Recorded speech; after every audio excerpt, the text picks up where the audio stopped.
talk about the clone dog, first we will explain about what is cloning.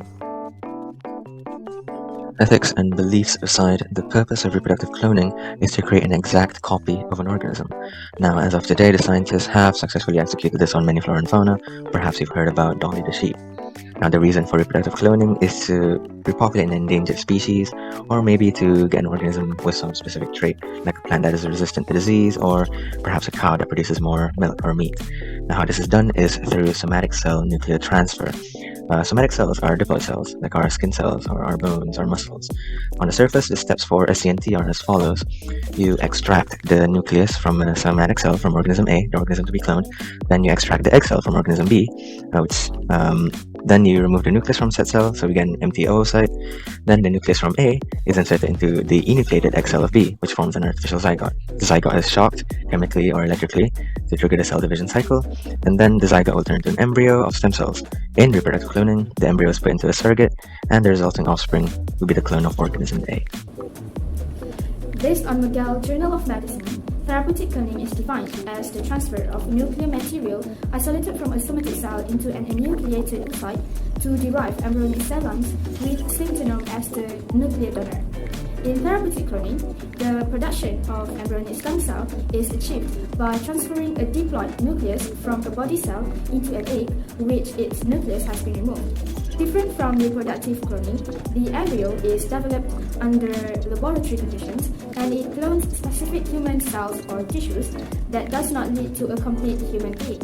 Therapeutic cloning technology and stem cell research are important as they help scientists understand and cure diseases like Parkinson's, diabetes mellitus, and muscular dystrophy. Hence, this technology has developed treatments that helps in repairing and replacing damaged tissues or organs, and it saves a lot of lives. Snuppy was the first dog clone. He was named after his birthplace, Seoul National University, SNU puppy, Snuppy.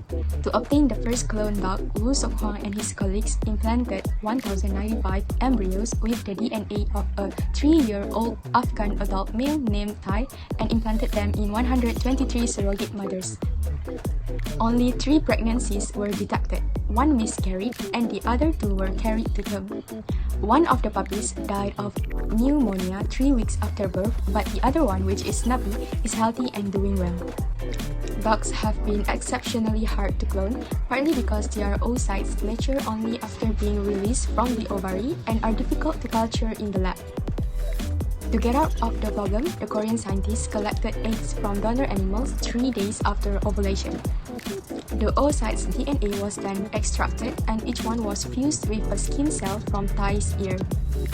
The fused cells continued dividing after a chemical shock, forming an early embryo that the team implanted into a surrogate mother.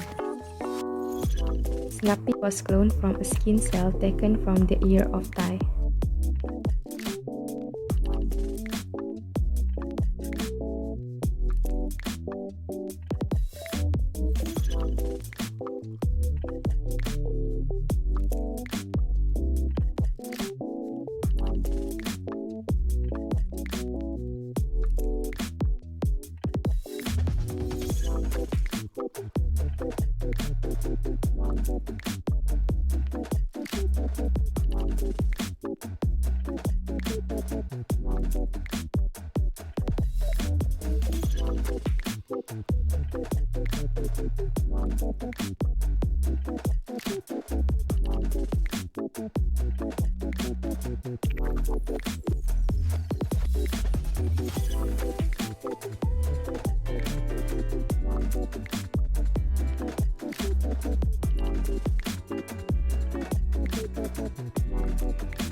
At the end of the research we have done, we found that cloning technology needs to be recognized as a great technology and tool in this century.